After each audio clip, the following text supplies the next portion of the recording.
नमस्कार. निरूपाला कळून चुकलेलं असतं. रव्याची बायको म्हणून या घरात आलेली रिया खरंच खूप श्रीमंत बापाची मुलगी आहे आणि त्यातल्या त्यात ती एकुलती एक आहे.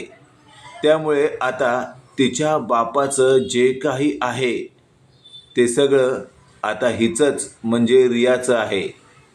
मग आता या रियाला तर प्रेमाने ॲक्सेप्ट केलंच पाहिजे. हिचं चांगलं कौतुक केलं पाहिजे. हिला असं वाटलं पाहिजे खरंच आपली सासू किती चांगली आहे. हे जर तिने आपल्या बापाला सांगितलं तर निश्चितच तिचा बाप काही ना काही पैसे माझ्या पंकजला बिझनेस करायला देऊच शकतो. त्याशिवाय माझ्या रव्याचं हे चांगलं होणारच आहे. आणि अशातच आता थेट घरात आलेल्या रियाला लगेचच निरूपा सकाळ सकाळ म्हणत असते, काय रिया, कशी आहेस, कसं वाटलं तुला आपलं घर.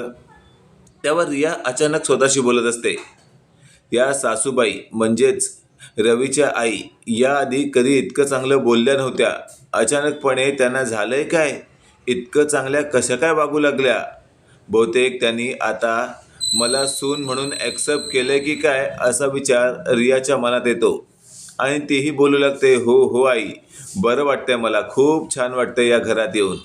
आणि अशातच आता निरूपा म्हणत असते, हे बघ, काही काळजी करायची नाही हां. तुला काय लागलं बिगलं तर मला सांगायचं, तुझी आई हाय इथे. त्यावर रिया म्हणत असते, थँक्यू सो मच आई. आणि अशातच आपण पाहतोय आता तिथे आलेल्या रवीने या दोघांचं हे बोलणं ऐकलेलं असतं आणि तो चांगलंच गोंधळात पडलेला असतो. रवी स्वतःशी बोलत असतो, आई ज्याप्रमाणे रियाशी वागते हे खरंच स्वप्नातही शक्य नाहीये. मग एवढा सगळा बदल अचानकपणे झालाच कसा, हा विचार आता रवीच्या मनात आलेला असतो आणि रवी जामच गोंधळून जातो. आणि अचानकपणे रियाचं लक्ष रवीकडे गेल्यावर रिया बोलू लागते, काय रे रवी, कसला विचार करतोयस आणि एवढा कुठे हरवला आहेस. त्यावर रवी म्हणत असतो, काय नाही, मला एक महत्त्वाचं काम आहे, ते करून येतोच. आणि तो घराबाहेर पडत असताना रिया म्हणत असते, थांब, मी सुद्धा येते. त्यावेळेला मागून देविका म्हणत असते, ए थांब भावाने, कुठे निघालीस तू, ही जेवण करण्याची वेळ आहे. तू आता जेवण करायच्या वेळेला घरातून बाहेर पडणार फिरायला. लक्षात ठेव, मी इथे ऑफिसला येते, पार्लरला, तर घरातलं जेवण तुलाच करावं लागेल.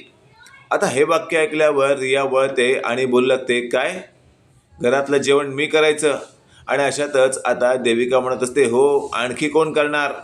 या घरात रवी भाऊजींनी तुला फक्त आणि फक्त घरातली कामं करायला आणलं आहे, हे लक्षात ठेव. त्यावर लगेचच आता रिया काही बोलणार तेवढ्यात निरूपा म्हणत असते, देविका, काय बोलतेस तू, हे रियाशी असं वागलेलं मला अजिबात चालणार नाही या. आणि लक्षात ठेव, रिया या घरातली देवकरी नाही आहे, तर ती या घरातील सून आहे. तिचा मान हा राखला गेलाच पाहिजे. त्यावेळेला आपण पाहतोय देविका म्हणत असते, आई, अहो काय बोलताय तुम्ही. रिया जेव्हा या घरात लग्न करून आली तेव्हा तुम्ही काय म्हणाला होतात, हिला असं राबवायचं ना, असं राबवायचं ना की एखादी मोलकरीणही बोलेल, बापरे, पुढचा जन्म मला मोलकरणीचा नको. त्यावर निरूपा म्हणत असते, अगे देविका, काय स्वप्न बिप्न पडलं की काय तुला, मी असं केव्हा म्हटलं तुला. उलट मी तुला असं म्हटलं, कधी एकदा माझ्या रव्याची बायको रिया या घरात सून म्हणून येते, मला तिचं खोतं कौतुक करायचं आहे, तिला लाडधोड गोड खायला घालायचं आहे, तिला अगदी सोन्याने मढवून ठेवायचं आहे. हे सगळं वाक्य ऐकल्यावर देविका एकदम शॉक होते आणि स्वतःशी बोलत असते, किती पलटू राम आहे ही निरूपाबाई. आणि अशातच आता थेट रिया म्हणत असते, आई, खरंच तुम्ही माझ्याबद्दल इतका चांगला विचार करता. त्यावर आता निरूपा म्हणत असते, अगं यापेक्षाही खूप चांगला विचार करते मी.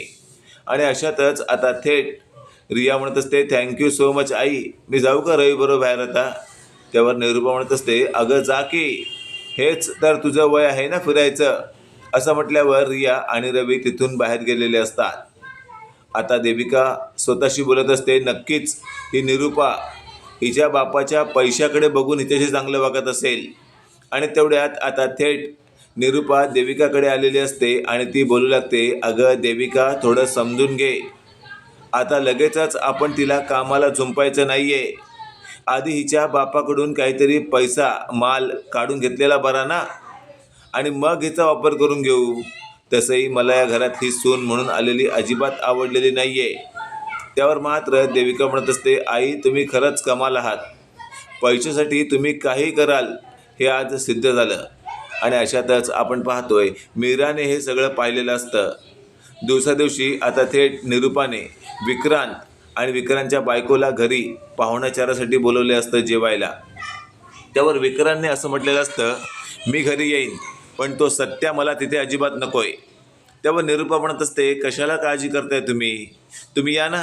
त्या सत्याला कायमस्वरूपी काय हद्दपार करायची तयारी माझी आहे. आणि तशा दुसऱ्या दिवशी आता थेट हे दोघंजणं घरी जेवायला आलेले असतात. निरूपाने आधीच सत्याला म्हटलेलं असतं, अमुक अमुक कामासाठी बाहेर जा, आणि सत्या गेलेला असतो. पण मीराने मात्र सत्याला सगळं काही सांगितलेलं असतं. जेव्हा सत्याला कळतं की हा विक्रांत ढवळीकर आपल्या घरीच जेवायला आला आहे, सत्याला अजिबात आवडलेलं नसतं. सत्या म्हणत असतो, तेल लावत गेलं निरूपाचं काम. मी आत्ताच्या आत्ता जाऊन याची चांगलीच गचांडी धरतो. आणि सत्यजित तसंच करत असतो. नेमका घरी आलेला असतो. पाहुणाचार करत असलेल्या विक्रांतच्या सणसणीत थोबाडी देत त्याला घराबाहेर ढकलतो आणि म्हणत असतो, ए ढवळीकर, मला अडकवणारा नालायका, माझ्याच घरात येऊन मस्त पाहुणाचार करतोयस काय? हे बघ, लक्षात ठेव, तुझ्यासारख्या नालायकाला या घरात कधीच स्थान नसणार आहे. आणि तुझी जरी मुलगी या घरात असेल ना, तरी तुझ्या मुलीचा आणि तुझा काहीच संबंध नसणार आहे. कारण तू एक बाप म्हणून, एक मित्र म्हणून, एक नवरा म्हणून सगळ्या बाबतीत नालायक ठरलेला असशीलच. त्यावर मात्र आता थेट निरूपा म्हणत असते, सत्यजित हात काढ त्यांच्या कॉलरवरून. त्यावर सत्यजित म्हणत असतो, अगं ए निरूपा, तुला काय मी आज ओळखतोय का? आज याच्याकडे पैसा आहे म्हणून तू याच्याकडे खेचली जातेस. पण लक्षात ठेव, हा तुला त्यातला एकही रुपया देणार नाही आहे. काय रे नालायका, देणार आहेस तू? त्यावर लगेचच आता आपण पाहतोय मागून थेट पंकज काही बोलण्याचा प्रयत्न करतो. त्यावर सत्यजितने आता एकच फटका पंकजला दिल्यावर पंकज जागच्या जागी बसतो. तो म्हणत असतो, अरे जाऊ दे, काय करायचं ते करा, मला उगाच त्यात अडकवू नका. आणि अशातच आपण पाहतोय आता थेट पंकजची स्टाईल शेवटी विक्रांत मारू लागतो. तो म्हणत असतो, हात काढ नाही तर इथल्या इथे पंगा करीन मी. सत्यजितने गरक्कन त्याला आता फिरवलेलं असतं आणि म्हटलेलं असतं, पुन्हा थोबाड घेऊन माझ्या घराच्या आसपास जरी दिसलास ना, तरी तुझा खेळ खल्लास केल्याशिवाय शांत बसणार नाही. आणि अशातच आता विक्रांतला अपमानित होऊन तिथून जावं लागतं. निरूपा मात्र खूपच आसुसलेली असते. काहीतरी हा पैसा देईल, पण आपण त्याचा नीट पाहुणाचारच करू शकलो नसतो. यामुळे निरूपा खूपच खंतात असते. मित्रांनो, आजच्या या कथेबद्दल तुम्हाला काय वाटतं? कमेंट करून नक्की कळवा. आणि असेच नवनवीन अपडेट पाहण्यासाठी व्हिडिओला लाईक आणि चॅनलला नक्की सबस्क्राईब करा. धन्यवाद.